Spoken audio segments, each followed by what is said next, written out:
I was just the only thing that's jumped out at me the past couple days is this. I was, and it's not nice. It's not a nice thing to say, but there are so many people out there trying to do something creative, like and like the way the world is now with Amazon and self-distribution and self-publication, all that stuff, you can basically stay in your echo chamber the entire time and not realize that you are making total shit. You know what I mean?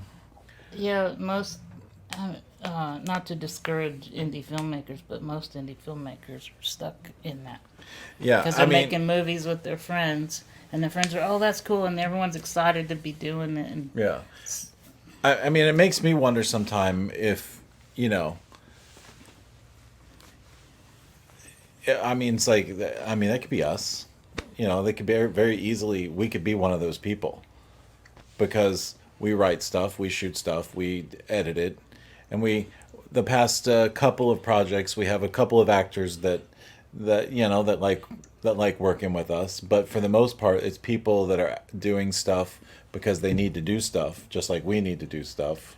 Like our feature film, we were working with half of the actors were people that weren't there because they were in love with the project or because they loved us. They were there because they wanted to do stuff just like we want to do stuff. when Our feature film.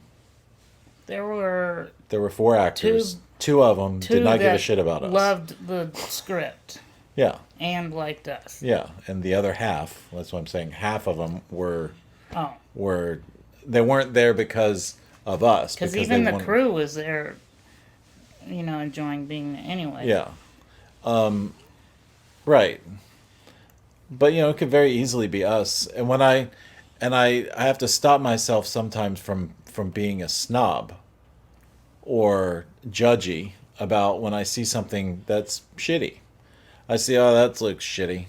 I'm thinking, this person, what the fuck are they doing? They're just producing shit. And I'm like, that could very easily be me. Like, I just don't know I'm making shit. You know what I mean? Yeah, we could be making more films and probably even more successful if we weren't so concerned about getting things right or a certain way. We have a certain level of quality that we want, and we can't just. Yeah, but even if that's true, what I'm saying is we could still be making shit and just not know it because we're in a bubble. We're in our own bubble. No, but that's not accurate. I mean, our stuff is better than it was a long time ago because we've improved. The quality, is better. Cameras, quality control off our productions and stuff like that. But, I mean, if you think about it. I think what the stuff we make suffers more from that's not other people's cup of tea, or it's like dark and disturbing or whatever, just because we like making things that you haven't seen before. Yeah. But also like more raw nerve stuff, and just like the thing that is most cringe to me is when I see somebody doing something in a film, or something in a film is like, oh, copy and paste, just like all the other movies like this. They're saying the same things. Yeah. I was watching something the other day, and yeah, I think it was some TV show, and like Hey. you knew that a character was probably gonna. Jeff Lebowski. The fucking cat. Nothing works. There it goes. He wants attention. There goes. Speaking of attention, what was I talking about? You said you watched something the other day. You think it was a TV show. Yeah, that was a TV show. You said you think it was a TV show. And I just decided not to say anything about you think it was a TV show. But I don't want to out myself. I was watching an anime. It's a popular anime. Oh, But so like you knew the character was gonna die. Anyway, it's the trope of just all of a sudden the guy was like, I wanna when we get out of this, I'm gonna get married. And I was like, oh come on, we already knew he was gonna die. Why do writers, why do they have to force I'm gonna marry her when I get home, and that's the next guy that's gonna get killed in the war. yeah. Why do you have to force an emotional connection just before someone dies? It's like you're Well, The Walking Dead, which I haven't watched in a few seasons, several seasons at this point, yeah. but they used to do a whole thing where the person that you felt most connected to in the previous episodes, that person was going to die, and you could tell. You could start to predict it. They'd spend a whole episode Yeah. on character development for that character, and you got the sense, okay, Gonna they're die. building stuff, they're gonna Yeah. die. But that's better than or I'm having a baby. Did you know I'm having a baby? Here's a picture. Bullet in the head. I gotta get home to my family. I'm the only source of income. Head explodes. I was looking at. I'm gonna see if I can pull some of this stuff up. I'm not gonna show it to us, but I'm gonna show it to you. I can't. And it's gonna sound judgy, and it's gonna sound snobbish, and I guess I'm fine with that because I'm about to say it, but some like we have some local filmmaking challenges. They happen. I think it's every month. Every month there's a new filmmaking challenge, and they. I don't know what I've seen some of them before, and I'm thinking, ugh. The problem is you only spent a month on this. You know what I mean? You didn't really have a good idea before you went into making something. We just sound like assholes. I sound like a fucking asshole I thought right you now. were talking about a 48-hour Oh, film. I was about to talk about that next. But I think people are just doing that for fun. I mean, honestly, it's just a challenge and fun. but they make posters, and they're all and the posters look like an amateur made it, and but they don't know. It seems like people don't know. I guess amateurs don't know when they're when they're amateurs. It's the film club. Yeah. Yeah, We're all in a film club, yeah. and some of us realize it, and others don't. But I mean, in a way, those people make a different thing every couple of months. When we got 3 short films sitting in our hard drive right now, like we are taking our sweet fucking time getting Yeah. them out. I guess I wish I was more prolific. I'm a much more prolific writer than I am a filmmaker. Yeah, but we're too aware. I think most people are unaware. Like that's basically what we're talking about.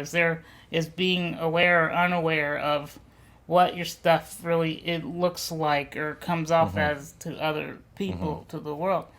I think our problem is we're more aware than most people, so it's hard.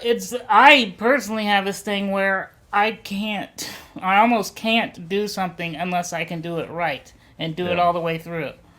You know what I mean? Oh, so is that why? That's why you don't do anything. It is so hard because I have to get all the steps, know all the way.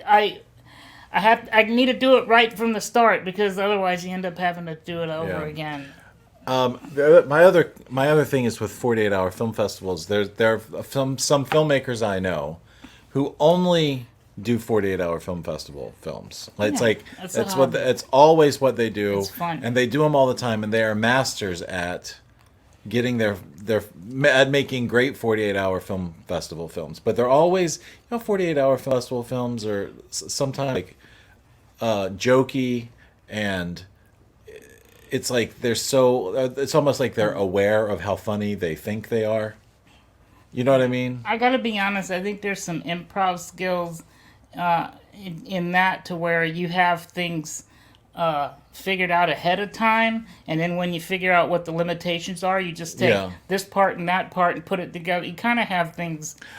I mean, I've got a friend who they don't really do a whole lot of films other than 48-hour film festival films, but one 48-hour film festival film they did had full CGI in it, full CGI, and I'm thinking, how did you have time to do that in 48 hours? Yeah, He had a plan. Yeah, Yeah, and they had to work the thing. I was in a film where there was some CGI sketch. and stuff, and they had it was all like before the film festival. There was all this setup of this person's going to be here, do this. We got these hard drives, we got this software, and they had certain things planned out and ideas planned out with the idea of, oh, we might have to change some things, but this is generally what we're going to do. And 90% of it, that's, they did it. They pulled it off.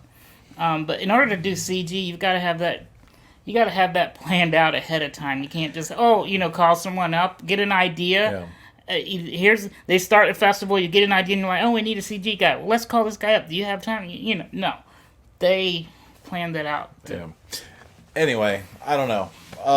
Part of me, part of me just wishes that I could be blissfully ignorant every now and then and just like exist more and more exist in a world where I wish where I wasn't aware of how shitty that my film is, or how slowly things are happening, or how much we're not getting how done. much we're not getting done, or how much we like want to do, but we know we don't have time for this or that. We gotta focus on the one thing. And you look around at other people that are just like bouncing around, just unaware of how shitty it is. I know you got me on an afternoon when I'm like have just left work, so it's like I'm never more cynical than at 3 or 4 o'clock in the afternoon after I get off. And of school. doing anything with me is like pulling blood from a turnip. Yeah, squeezing blood from a turnip. Well, you can pull it too. You can don't point at your crotch and say pull. You can suck. Don't blood from a turnip. What the fuck? Everything you say is wrong. Squish. Anyway, I mean, anyone listening. Why? I'm sorry. Why are you? I'm sorry.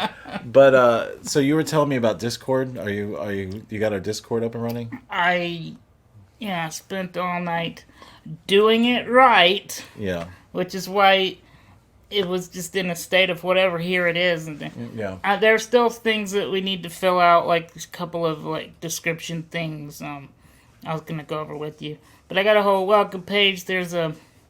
I have a whole system set up where when you first come in, it puts you in the welcome page, and then you got to click this button, and then you got to go to the rule. You can't even do our Discord until you go to the rules and click the check mark of yes, I've seen the rules, and then it's like, here you go. Here's the whole world. And oh man, there's so much to do in that, and still stuff left. But anyway, there's a welcome screen and all that. What do you call it? We had to create we're building a community. This is the start of building a community. Yeah. So, I'm putting a link and everything. We're gonna have whatever we do. We're gonna have the link to our Discord. So just come in, but we're looking for moderators, and also if you want to talk about movies, if you're a filmmaker and want to talk indie filmmaking with other filmmakers, if you're a writer and want to collaborate with other writers, that's what our space is about. But also talking about our shows, and eventually joining with this live once we have enough people in there. yeah. Right now we got a couple of people, maybe 4 or 5. I don't know. I'm going to set up a bot to where you can click a button in Discord and say, notify me when you guys go live. So there'll be this area of... Remember when bots became a thing and the person we worked with used to call them robots? You got robots. You know what I'm talking about? Yes, I am calculating we got robots. There are robots. And you're like, no, it's bots. Bots. Yeah, robots are machines that are doing things. Bots are little programs that automate things.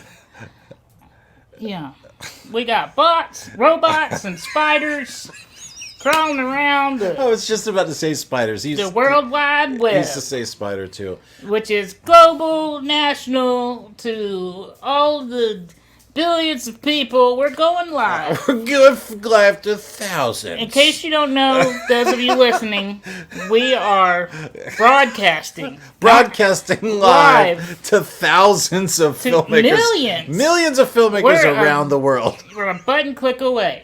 Just because they're not clicking on it or looking at it doesn't mean it's not sitting there available and being broadcast to their location. In that case, we are broadcasting live to 7 billion people. Yeah. They might not be watching, but we're going out there with to satellites and stuff. An alien ship could be going by and pick up our show. We're universal, baby. Yeah. Delusional. That's what we're making fun of. Delusional people in our lives.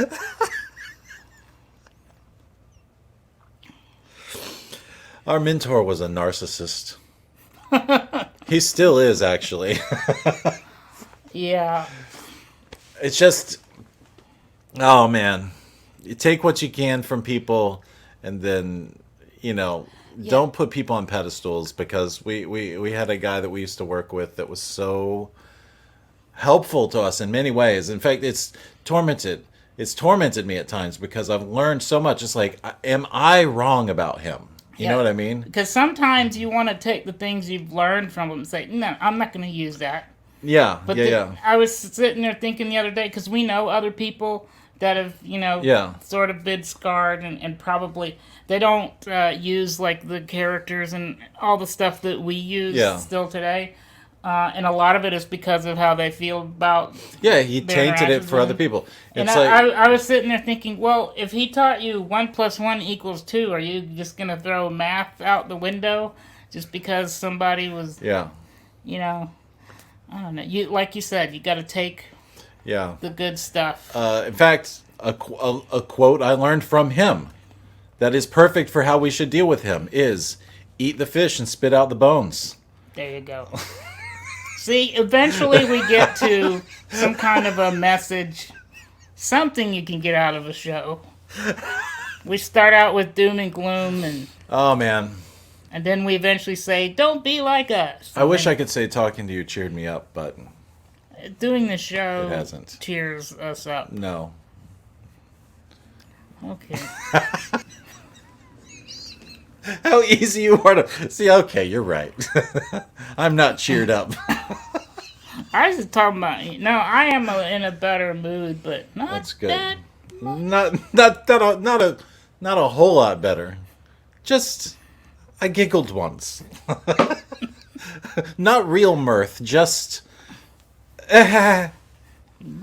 mirth means joy, happiness. Like. You never. Do I have to look it up? No, just every once in a while you throw out a big word to sound Mirth smart. is actually only 6 letters. When's the last time you used mirth? The other day. Give me an example. I don't remember the sentence. Give me I a used. mirth example. Well, I said there's not a lot of mirth in there. I don't feel. I said some. I don't remember what I said. That sounds forced. Mirth. I couldn't find any mirth. No matter where I looked, no mirth. Mirthless. Okay, hold on. I'm looking up a different. Gladness or gaiety, as shown by accompanied with laughter, is accompanied with laughter. I've never in my life heard the word mirth until just now. Yeah, mirth. Mirthless is what I said. That's a new thing for the show. We'll have a word of the day. And then we'll have a quote of the day. Right, just like my morning announcements at school. Every day there's a word and quote of the day. Mirth, it's not one of those. But no, I was talking about how something was not. There's no. It's like humor, like you might say that this whole thing is humorless. There's no humor in it. I was talking about our horror film, which has I think you were sitting in front of me when I said this. We were talking about our horror film, which is very serious from beginning to end, and there's no real humor in it. It's like Oh very yeah. bleak. It's mirthless, is what I was Oh, saying. It's like it's mirthless. There's not a whole lot of, and I'm not bragging about that. I kind of feel like maybe we should try to find a couple of spots to some kind of a relief levity. relief of Yeah, tension. yeah, yeah, yeah. Yeah. We But I'm not known for that. I'm not known for levity. you're not in real life. You are. You like to break the tension anytime Yeah. there's tension. In my screenplays, though, Yeah. unless I'm writing a comedy, there's not a whole lot of mirth. Isn't that the? Isn't, what was that? The fourth, Use it in a fourth or sentence. fifth time? No, I'm using it in a sentence so you can understand. This is how I teach. Well, when you're teaching high school, I guess. Well, I got to teach you over apparently. and over and over. But Oh my god, dude! I- I explained something to them yesterday, and I said it 5 times. I said, okay, you have to use the max to do what I'm telling you to do. You have to, it's a practice test. You have to do the practice test on the Mac because it is going to open up Adobe Premiere. But you can go sign up for an account on anything, your phone, your Chromebooks, whatever. And I said it 5 times. I'd like, we have to use the Max. No, you don't have to use the Max. You have to use the Max to take the test. It's a practice test. But you can sit there at your table right now and fill out and sign up for an account to this website. It's called Gmetrics. It's a training website. They couldn't get it. They couldn't fucking understand. Today, somebody walked up to me on their Chromebook and said, "You said we could use our Chromebooks for this. Why it won't launch the test?" I'm like, "You fucking idiot." It's like it's times like that where I'm like, my job is not to teach. My job is to repeat myself all day, every day, and still at the end of the day leave and realize I'm just gonna have to say it all over again yeah, tomorrow. it wasn't enough. It wasn't enough. Anyway, Yeah, happy, happy, joy, joy. it's just teenagers. They are not listening.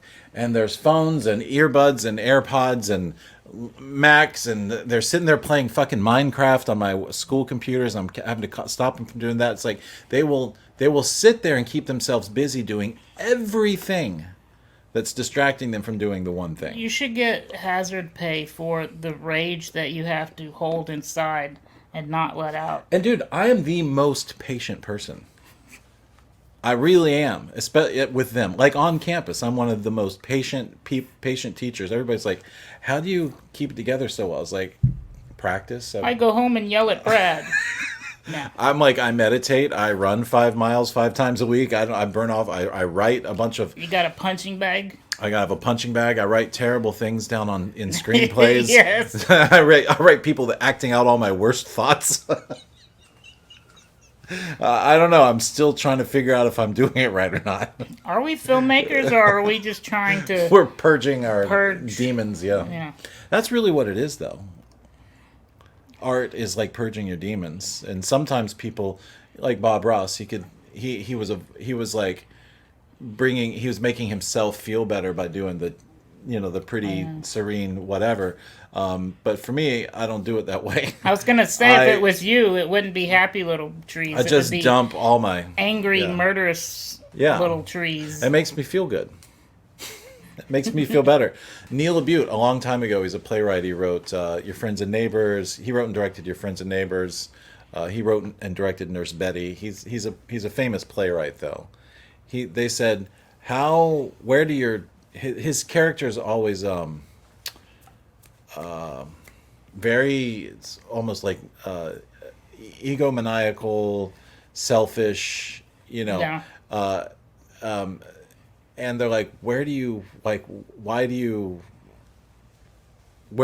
all these thoughts come from? He's like, well, I write like that so I don't have to live my life like that. I Yeah. put all my ugly thoughts down on page and I can be a pretty happy person. When I read that was like music to my fucking ears. That's exactly how I felt. I'll have to shake Neil Labute's hand one day. Yeah. If he doesn't... No, never mind.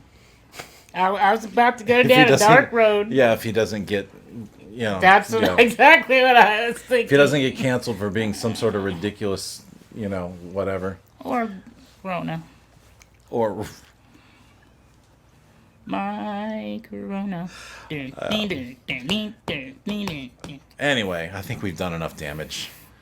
That's the show. That's what it's all That's about.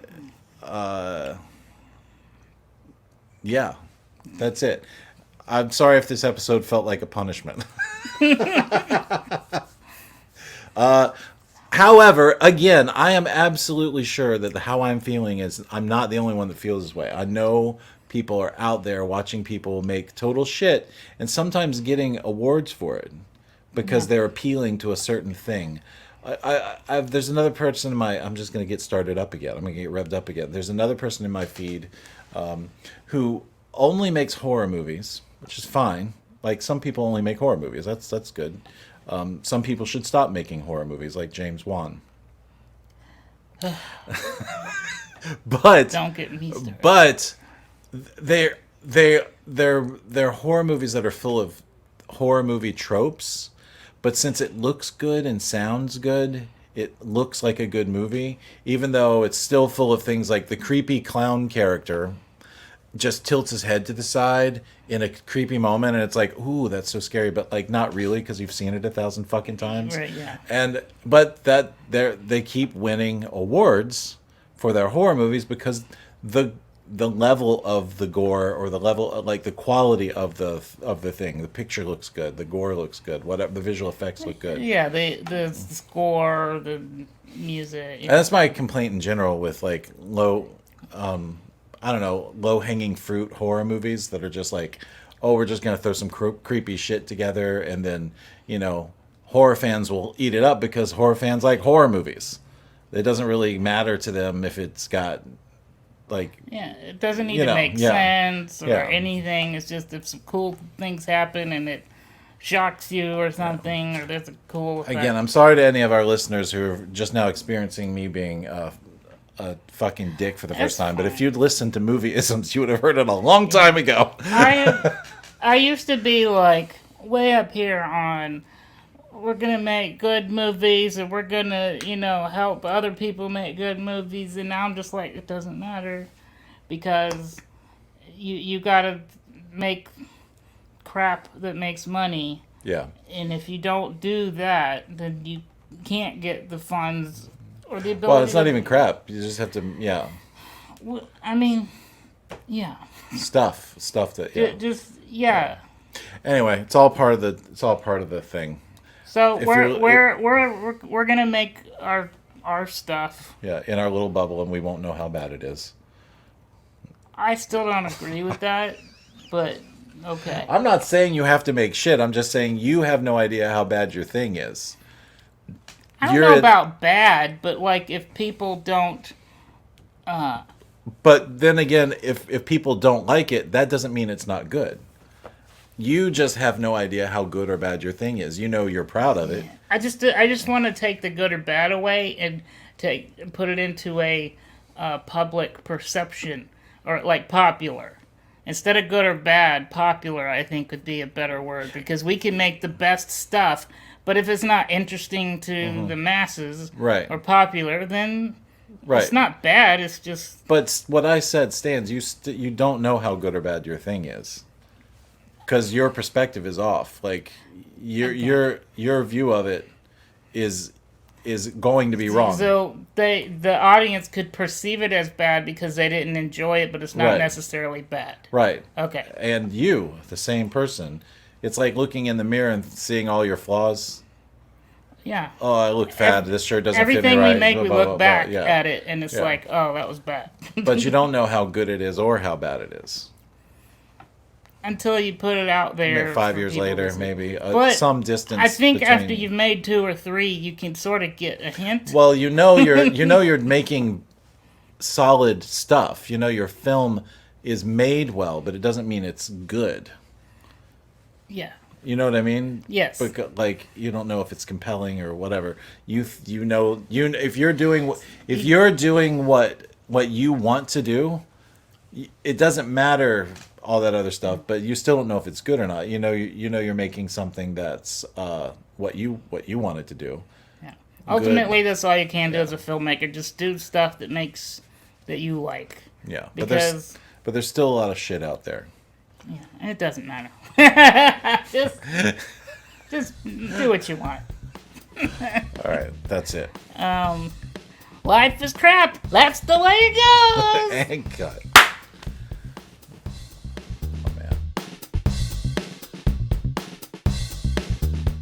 Film Reverie Podcast is a production of Super Mega Ultra Entertainment and is produced by Michael Beckemeyer and Bradley Kingston. If you're enjoying this podcast, please be sure to leave us a 5-star review in iTunes and be sure to click like or subscribe wherever you find us. That's it for this time. We'll see you again next week with another episode of Film Reverie.